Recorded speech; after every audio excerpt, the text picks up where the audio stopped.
We were a member of an aviation detachment, one of two detachments that left Mobile back in November. We were on board the Coast Guard cutter Polar Star. We went on the ship in Point Hueneme, California, and got off in Seattle. And we were part of Operation Deepfreeze, which is part of the United States effort to Antarctic research. Petty Officer First Class Jim Dovin from Brandon, Florida. I've been with the Coast Guard 6 years. Lieutenant Commander Dennis McLean was born in Des Moines, Iowa, and I've been with the Coast Guard, graduated from the Academy in 1970. I'm Lieutenant Chris Lee. I'm from Los Angeles, California. I've been with the Coast Guard since 1977 and on total military service since 1972, formerly with the Navy. Some 51 years ago, Admiral Byrd made his historic expedition to the South Pole. Since that time, the military and scientific communities of many nations have made the trek to add to man's knowledge of such a remote environment and what the human reaction is to these conditions. One such expedition left the Coast Guard Air Training Center at Bates Field this past winter. They traveled aboard the U.S. Coast Guard cutter Polar Star as support for Operation Deepfreeze. And today we'll talk to three of those men on From ATC to Antarctica. Why? Why did you go to the South Pole? Okay, we were a member of an aviation detachment, one of two detachments that left Mobile back in November. We were on board the Coast Guard cutter Polar Star. We went on the ship in Point Hueneme, California, and got off in Seattle. And we were part of Operation Deepfreeze, which is part of the United States effort to Antarctic research. And we assist the ship as far as multi-jobs, from carrying mail, scientists, passengers, to conducting whale surveys, bird surveys, or what. So we assimilate right into the ship and become one of the departments. Do you take any equipment from Mobile to the South Pole? Absolutely. This is one reason why the Polar Operations Division is here in Mobile, is that we're a central location to support our 5 icebreakers, and we take, besides 4 pilots and 10 crewmen, we take enough parts to just about rebuild a helicopter out there due to the remote locations that we're at. But you leave from the West Coast and you travel by ship all the way down to the Polar? Absolutely. We'll join the ship usually at her home port, and we'll fly our helicopters out there. The rest of the crew people will travel commercially. We'll ship our parts in tractor trailer, and we'll just load on and join the ship just prior to sailing date, and then we fly off on the last day of the trip. So in other words, the copter that flies from Mobile to the West Coast is put aboard a ship and taken all the way down to Antarctica. Does that cause any problems as far as, we'll talk to Dennis about this, mechanical problems because of the extreme cold down here? Well, surprisingly enough, the summer period down there was when, of course, we're there, the austral summer, which is their period from like October through March. And the temperatures in the area we were are normally around the freezing temperature. And at that temperature variation, freezing up to about 40 degrees, the helicopter works extremely well. Some of the seals might get a little stiff, things like that. You do get in some areas, and you may have periods when it gets colder, it can get down to 16, 20 degrees below zero. Times like that, we keep the helicopters inside a hangar on the ship. When we get ready to fly, you take them out and you unfold the blades, and then you get them started. If they stay out for any long period of time, then you may have to use what's called a Herman-Nelson heater to heat up the transmission so that the oil in the transmission is a little bit thinner than molasses, so that it actually provides some lubrication. So other than just lubrication, there's really no major maintenance problems associated with the cold weather. Maybe we ought to talk to Jim about this. Did you have any maintenance problems down there? The only big thing we really had this time is we had an accident. One of the helicopters collapsed for its right landing gear, so we had to more or less essentially build the whole right side of the airplane again in order to get it aboard the ship. And the big thing there was we had to wait parts, and it's a problem of getting parts toward the later part of the summer down there because the flights are fairly well booked, and there's very little room for additional things. Do you bring the equipment back to Mobile? In other words, nothing is left there, I guess, is there? Most of the equipment is brought back off the ship. We call it the HSK, the Helicopter Support Kit, which has all the items like the gyros, the compasses, the nuts and bolts. Just the last 2 years we've gone to a system where we keep some of the materials that you use time after time, nuts, bolts, plates, things like that, are kept in a central location on the ship in drawers, and then when we're off the ship, those are locked up so there's no access to them. And that's reduced the load on the trucks back and forth by several thousand pounds. Let's talk about, you talked about support. You're down there not just to have a good time and get cold, you're down there to help out a bunch of scientists. Matter of fact, I understand there's scientists from more than one nation down there. Absolutely. The continent of Antarctica is an international treaty zone in that no one owns the continent per se. There are territorial claims from several nations, but they are not being exercised, and as a result the continent has been set aside strictly for scientific research, which makes it unusual in the sense that there's international cooperation for anything to do with scientific research. The paperwork is at a minimum. In this latest deep freeze that we were on, we had scientists from SeaWorld in San Diego that were conducting marine mammal surveys down there. In past, another ship that was down there that also had a detachment from Mobile had a team from Rice University on board. In fact, Dr. John Anderson is from Saraland and his wife is from Mobile. He teaches at Rice. They were doing geological surveys of the continental shelf, and he's been doing this for about the last 10 years.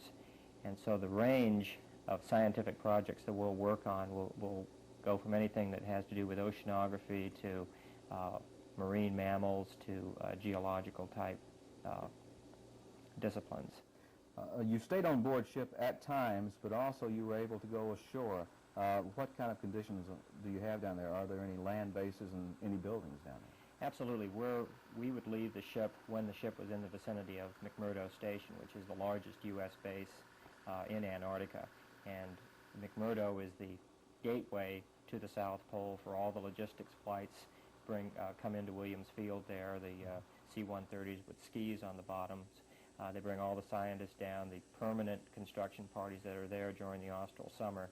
And the town itself resembles a gold mining town in the 1850s. It's all prefabbed buildings, and nothing matches, but we'll stay in there and we'll operate with the ship out of McMurdo, support it with paper plates or whatever, and then we'll also take support science projects out of McMurdo Station.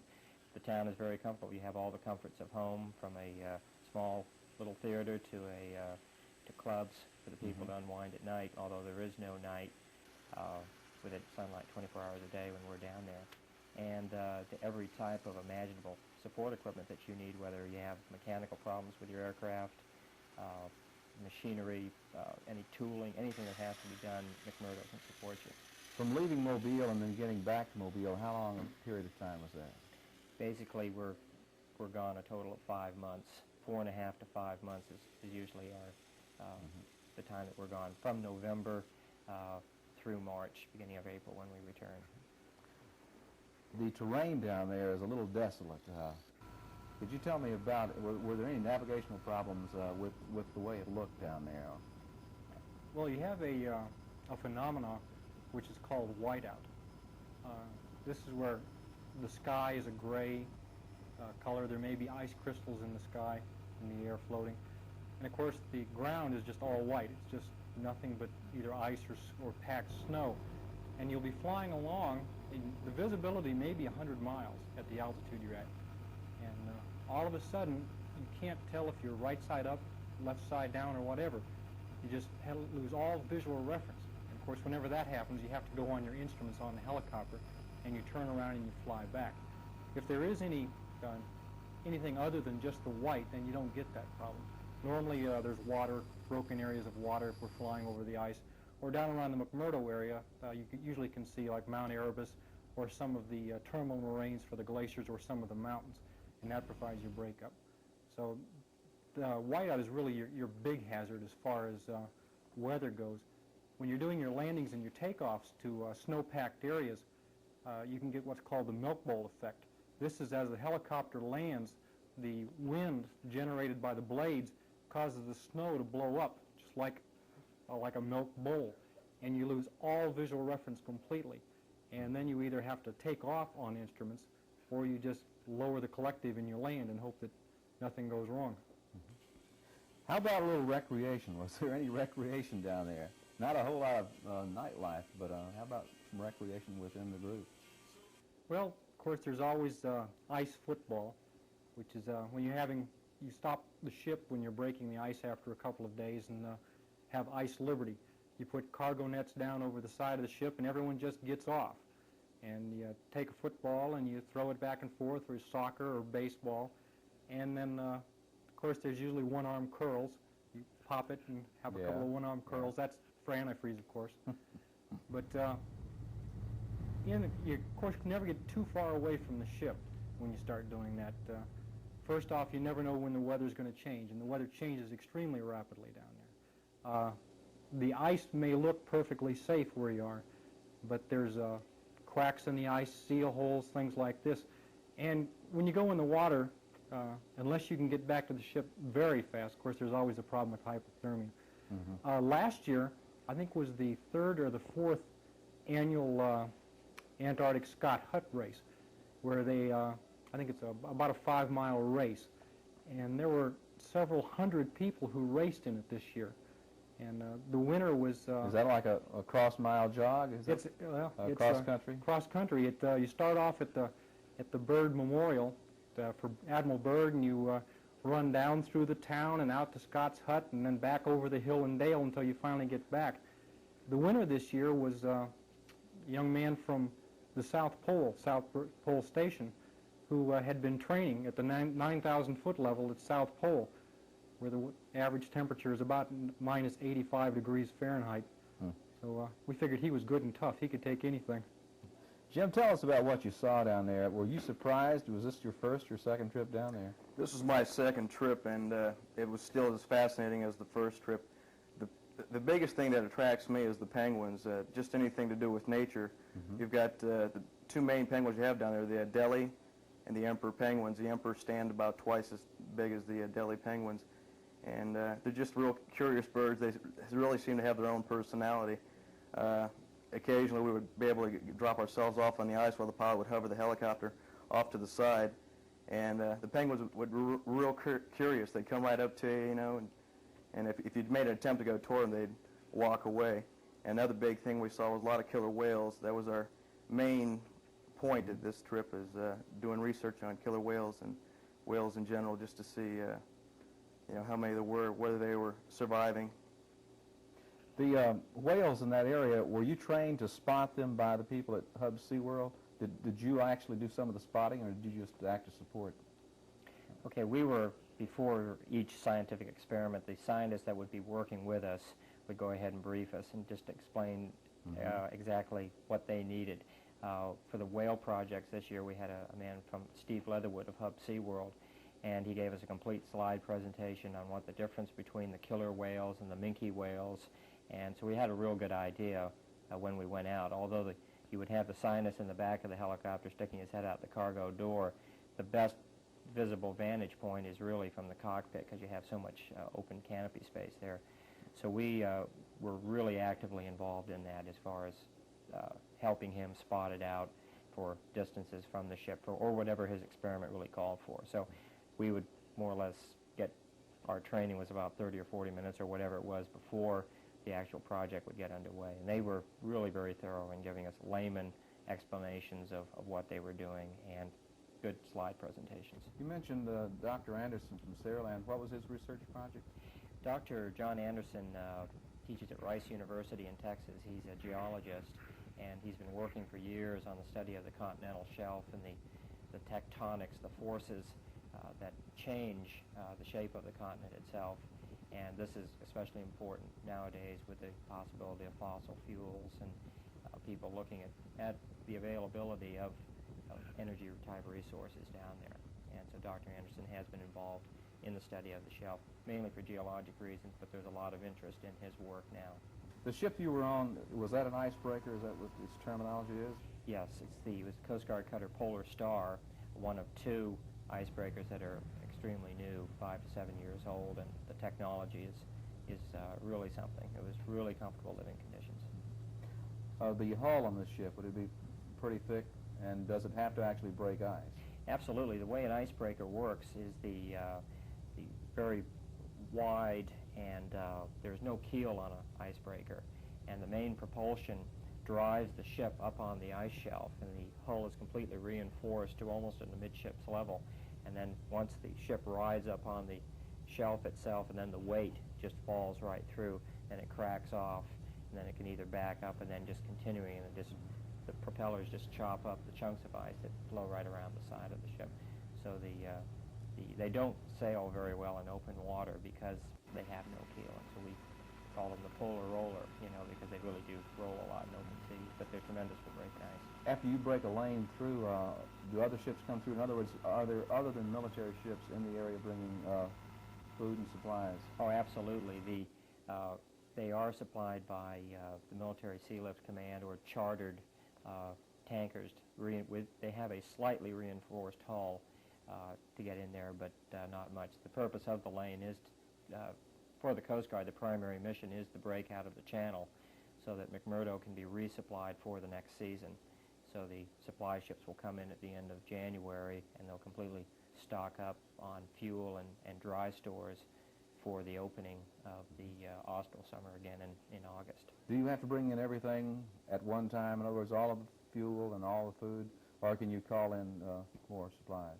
Okay, the bulk is brought in on those tankers, but the Air Force flies in their C-141 Starlifters, and then the Navy with their ski-equipped 130s will be flying cargo in all during the season, but the bulk is brought in at the end of January.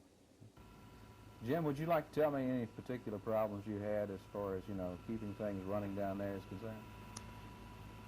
The big problem, as far as it's just dealing with being away from home and being away from land for such a long period of time. And the trip initially starts off, it goes fairly fast because every 2 weeks you're hitting a foreign port, and it's just a break for the crew, and the morale is maintained fairly high. About halfway through the trip, you're flying quite a bit, and everything is going along fairly well. And the hardest part is about that last quarter of the trip, because then your flights are starting to cut back. You're starting to go home, and everybody's starting to get on each other's nerves, and that's the hardest part of the trip. And you know, that and being away from home for so long, that's the big problem. As far as dealing with maintenance or anything, everybody seems to work fairly well. You've got to work well out there. You're a team, and in fact, we look forward to flying because it gave us something to do. Because you can just imagine living on a ship 24 hours a day and not being able to do nothing. You know, you get a movie once a night, and every once in a while you get a video. Mm-hmm. But the mail is real slow. You might get mail once a month. Sounds like a lot of fun, doesn't it? Yeah, it's nice. It's well worth, you know, going through the trip and everything. But there's a lot of disadvantages to it too. But I'd never do it again if I had the choice. But I'm glad I did it. Mm-hmm. Do you get any extra pay for going on this trip? Well, if you're married, you get what's called FSA, Family Separation Allowance. It's $1 a day for every day you're gone. So it's worth $1 to your wife to get rid of you. Well, if you're not married, if you're a single person and you're on board the ship, if you're gone for more than 90 days, you're liable to lose a couple of $1,000 because you lose your BAQ, your basic quarters allowance. Mm-hmm. So that you can make $1 a day if you're married, or you can lose a lot of money if you're single. How about poker games? Do they ever crop up? Well, of course, the Commandant says that poker is illegal on board ship. You can't play for money. So you just use it to keep score normally. But cards, games, most anything like that is a fairly standard recreation, especially before the movie and right after the movie. You can usually find a good cribbage game or pinochle game going. Chris, tell me about the trip down. There is a ceremony at the equator, I understand, that everybody has to go through. Okay, we have crossing the equator, you go into the realm of Neptunus Rex, and it's an age-old ceremony of mariners that's been going on, they say, for centuries. And you become initiated into the realm of Neptunus Rex. And what this is, you have shellbacks and polywogs. Now, the shellbacks are those that have been across the equator before, and the polywogs are the newly initiated. And you have the king's court. King Neptune is usually the one that crossed the equator the earliest of all. It's not a matter of military rank. you had a seaman that had crossed the equator years earlier other than the captain, he would be King Neptune. And so it goes on for several days, and it's a real break in the routine, and it's a pretty colorful ceremony.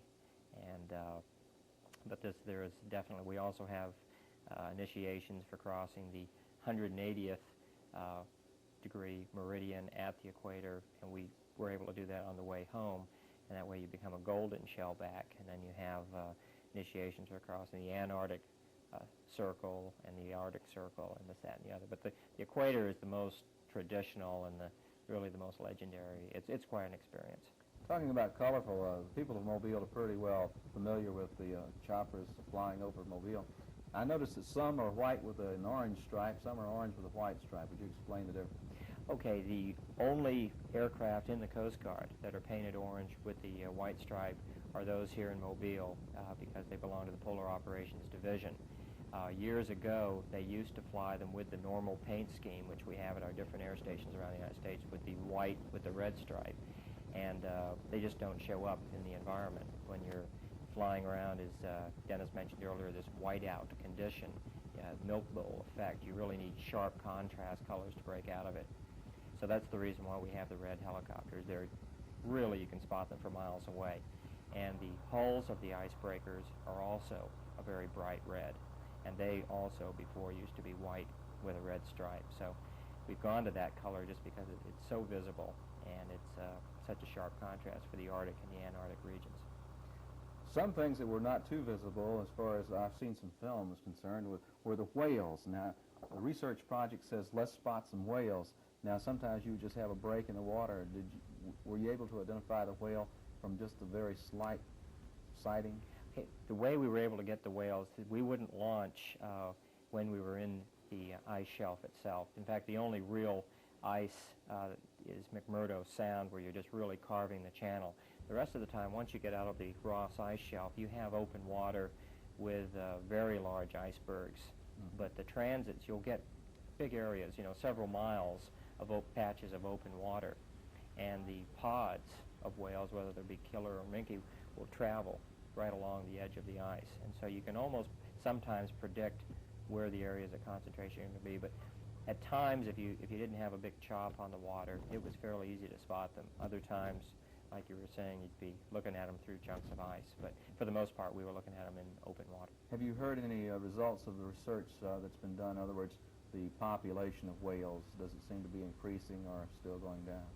Okay, the man that we worked with, Steve Leatherwood of Hub SeaWorld, wrote us that the results of his experiments this year, he was working on a grant from the International Whaling Commission, which was verifying the validity of whale population sizes, and the International Whaling Commission will set a quota for the killing of a certain type of whale. Right. Well, the way they had been doing it in the past was they would take sightings of number of whales from the ships, and then they used that as a quota or a percentage of total population size. His experiment was to show that that might not be particularly valid because the whales may be attracted to the movement of the ships. And he was saying that his data just in this one season has shown that those figures have been inflated in years past. And so as a result, this study will go back to the International Whaling Commission, which will have a long-term effect on setting whale quotas. Some of the populations are diminishing. For instance, of the minke whales that will be killed in totally this year, and the majority by the Japanese and the Russian fleets, 95% of them will be killed in Antarctic waters. So it's very important and environmentally, valid work what's going on there. But you will go back next year, not you in particular, but a group from Mobile will head back to Antarctica this coming fall. Absolutely. So the work continues, from spotting and charting the whale population to geological studies through visual sightings and on-land exploration to refueling and resupply. Members of the Mobile Air Training Center at Batesfield have transported 119,000 gallons of diesel fuel, 83 tons of mixed cargo, as well as 12 tons of provisions. Since Antarctica is not regularly served by aircraft and no permanent landing field is maintained there, resupply can only be accomplished by a U.S. Coast Guard icebreaker, a floating home at the South Pole. All in all, quite an experience for a group of Mobilians. But perhaps Jim Dovan said it best. The hardest part is about that last quarter of the trip, because then your flights are starting to cut back. You're starting to go home, and everybody's starting to get on each other's nerves, and that's the hardest part of the trip. And you know, that and being away from home for so long. I'd never do it again if I had the choice, but I'm glad I did.